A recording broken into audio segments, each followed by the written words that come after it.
चूंकि बहुत सी कहानी है आंदोलनकारियों की, क्योंकि आंदोलनकारी ऐसे आंदोलनकारी नहीं बने, कई बार जेल गए हैं, ना जाने कई बार रेल की पटरियां भी उड़ाए हैं, कई बार चक्के जाम किए हैं, कई गाड़ियां जली है, तब जाके झारखंड राज्य मिला है। यूं ही झारखंड राज्य नहीं मिला है। जब झारखंड राज्य अलग हुआ तो कई आंदोलनकारी रहे, कई लोगों के बलिदान के बाद जो है झारखंड राज्य मिला है।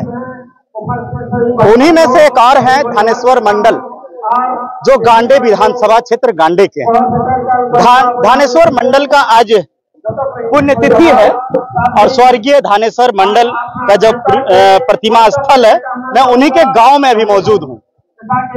ये उनका गांव है। आज उनकी पुण्यतिथि में यहाँ गांडे विधायिका कल्पना सोरेन आज शिरकत कर रही हैं। हम थोड़ा धानेश्वर मंडल के बारे में जानते हैं कि स्वर्गीय धानेश्वर मंडल का कितना योगदान रहा है झारखंड आंदोलन के समय में। मेरे साथ बात करने के लिए है स्वर्गीय धानेश्वर मंडल के बड़े सुपुत्र दिलीप मंडल, युवा मोर्चा के अध्यक्ष भी हैं जेएमएम के। हम जानने का प्रयास करते हैं। दिलीप जी, सबसे पहले स्वागत आपका है। जी, आपको बहुत धन्यवाद कि आज इस कार्यक्रम में आपने अपने दर्शकों को उनके जीवनी के बारे में, उनके कार्यों को भी बताएंगे और आपके दर्शक को भी आज मैं इस पुण्यतिथि पर उनका बहुत बहुत नमस्कार करते हैं, जोहार करते हैं। थोड़ा सा बताएंगे कि स्वर्गीय धानेश्वर मंडल के बारे में हम अपने दर्शकों को बताना चाहेंगे, क्योंकि एक आंदोलनकारी रहे हैं, वो कैसे क्या रहा है उनका इस आंदोलन में भागीदारी, झारखंड अलग राज्य लेने में भागीदारी, ये थोड़ा आप हमारे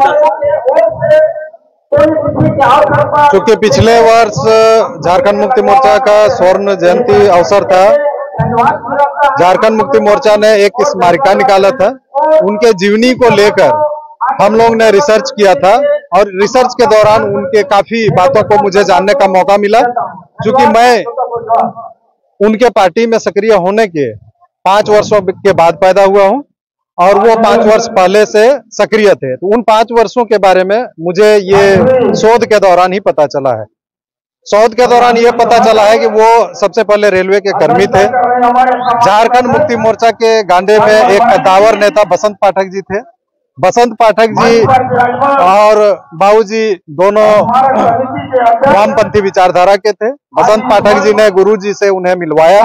गुरुजी के बातों से, उनके विचारों से, उनके आगे के कार्य योजना से प्रभावित होकर उन्होंने पार्टी को ज्वाइन किया था 1975 में। और 1975 के बाद ज्वाइन करने के बाद वो एक कार्यकर्ता के रूप में अपनी छाप छोड़ रहे थे। इसी बीच में बसंत पाठक जी का शहादत हो जाती है। उनको, जो यहाँ के सामंती सोच के लोग थे, शोषक वर्ग थे, उन्होंने उनकी हत्या कर दी और उनकी हत्या 79 ईस्वी में हो जाती है। तत्पश्चात माननीय वीर शिबू सोरेन जी हमारे बीच अब नहीं रहे, स्वर्गीय विनोद बिहारी महतो जी और AK राय जी, तीनों ने यह फैसला करके और यहाँ के कार्यकर्ताओं के डिमांड को सुनकर उन्होंने गिरिडीह जिला में झारखंड जो बसंत पाठक का ओहदा था, जो दायित्व था, वो स्वर्गीय धानेश्वर मंडल जी को कंधे पर दिया गया। मतलब कि AK राय के समय में, जिस समय विनोद बिहारी महतो, AK राय और गुरुजी शिबू सोरेन तीनों एक साथ हुए थे, क्या उस समय धानेश्वर मंडल जी साथ में? जी, वो उन्हीं लोगों का दायित्व दिया गया और उन्होंने जो कार्य किया गांडे में, सबसे पहले कि बसंत पाठक का जो रिक्ति था उनके लिए वो शपथ लिए, उनका लाश में जो कपड़ा था, उनके पहनने द्वारा कपड़ा को उन्होंने धारण किया, कि उनके शरीर का धारण किए और उन्होंने शपथ लिया था कि यहाँ के लोगों को, यहाँ के शोषितों को, यहाँ के पीड़ितों को कभी बसंत पाठक की कमी को महसूस नहीं करने देंगे। और उन्होंने आजीवन ये कार्य किया।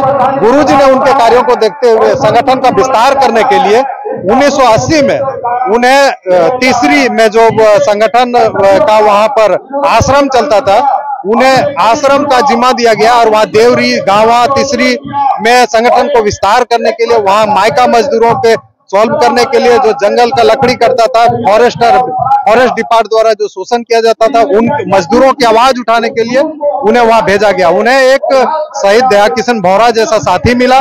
शहीद दया किशन भौरा की वहां शहादत हो जाती है और 1985 में उन्हें पुनः यहाँ पर बुलाया जाता है। सलखन सोरेन जी यहाँ विधायक बनते हैं, उन्हें बनाया जाता है। ये उन्हीं लोग का देन है कि ये जनरल सीट में यहाँ 4 बार आदिवासी विधायक बने और उसके पश्चात 85 से वो 96 तक जिला का नेतृत्व उन्होंने किया। 96 के बाद उन्हें केंद्रीय समिति ले जाया गया, वो केंद्रीय समिति में सचिव बने। वो झारखंड ऑटोनोमस काउंसिल के पार्षद भी बने। अपने जीवन काल में उन्होंने संगठन को ही अपना परिवार माना। कार्यकर्ता आज भी उनकी कमी को महसूस करते हैं। लोग उनकी बातों को बहुत गंभीरता से लेते थे। वो आजीवन ताउम्र सादा जीवन, उच्च विचार का जीवन जिए।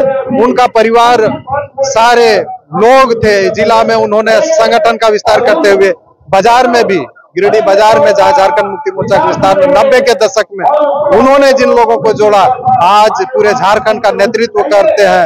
वो फक्र है, वैसे लोगों को गढ़े, वैसे कार्यकर्ताओं को आगे बढ़ने का मौका दिए, उन्हें विचारों से पोषित किया। आज सुदीप कुमार सोनी जी के विचार को सुनने के लिए आज झारखंड मुक्ति मोर्चा का अगुवा साथी है, वो विधानसभा से लेकर सड़क तक उन्हीं लोगों के मार्गदर्शन पर आगे कार्य कर। स्वर्गीय धनेश्वर मंडल जी का बहुत सारी कहानी भी बताया जाता है कि अपने जीवन काल में बहुत से कार्य किए हैं, जो एक कहानी बना हुआ है।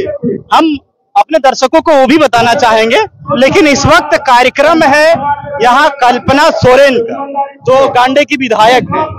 कुछ ही पल में वो आने वाली हैं, वो अभी यहाँ शिरकत करेंगी, सभा को संबोधित करेंगी, माल्यार्पण करेंगी।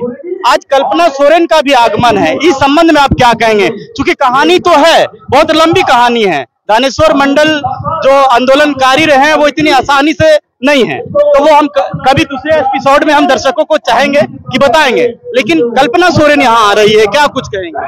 मैडम के कंधे पर बहुत बड़ी चुनौती है। धरती पर आंदोलन का संघात किए थे तिनपतली से, और उनका वारिस उस आंदोलन का, उस संघर्ष का उत्तराधिकार आज मैडम बनी है। इस क्षेत्र में विधायक ने सर आंखों पर उन्हें विधायक बनाने का काम किया है। आगे वाले दिन उन चुनौतियों का मजबूती के साथ सामना करेंगी, ऐसा क्षेत्र के लोगों का विश्वास है। और हम लोग आज मैडम के नेतृत्व में कोई भी संघर्ष करने के लिए हम लोग तैयार हैं। हम लोग उन्हें हौसला देते हैं।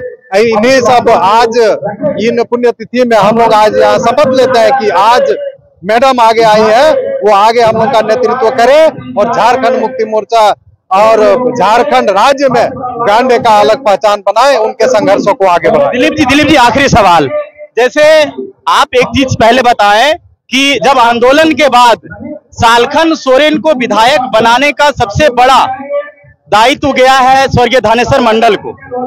अब जो है धनेश्वर मंडल नहीं है, उनके पुत्र हैं दिलीप मंडल। कल्पना सोरेन विधायक बन रही, अब की दायित्व अब क्या लगता है? उन्होंने स्वर्गीय धनेश्वर मंडल जी, स्वर्गीय सलखन सोरेन जी ने एक धनेश्वर मंडल नहीं, उन्होंने यहाँ गुरु जी के सैकड़ों सिपाहियों को तैयार किया है। और सभी समाजों में आप देख सकते हैं यहाँ पर क्या दलित मंच में आपका देखिए बैनर लगा हुआ है, अम्बेडकर एकता मंच का बैनर है। सारे समाज का लोग जो शोषित दलित उनके विचारों पर चलने वाले थे, एक नहीं, मेरा ही नहीं, मेरे जैसे सभी लोग उनके साथ हैं। और हम लोग मैडम को आगे बढ़ाएंगे, संघर्ष वो आगे और तेज करेंगे। शुक्रिया आपका।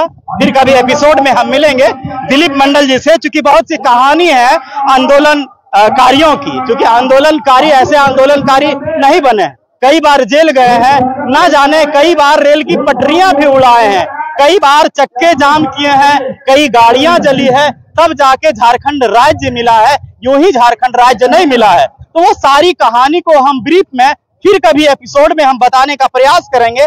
फिलहाल दिलीप जी की जो संक्षिप्त बातें थी स्वर्गीय धनेश्वर मंडल को लेके, ये पुण्य तिथि के अवसर पर हमने आपको बताने का जो दिखाने का काम किया है। क्या कुछ लगा है कमेंट सेक्शन में जरूर बताइएगा। मिलेंगे अगली कड़ी में, दीजिए पंकज को इजाजत। जोहार।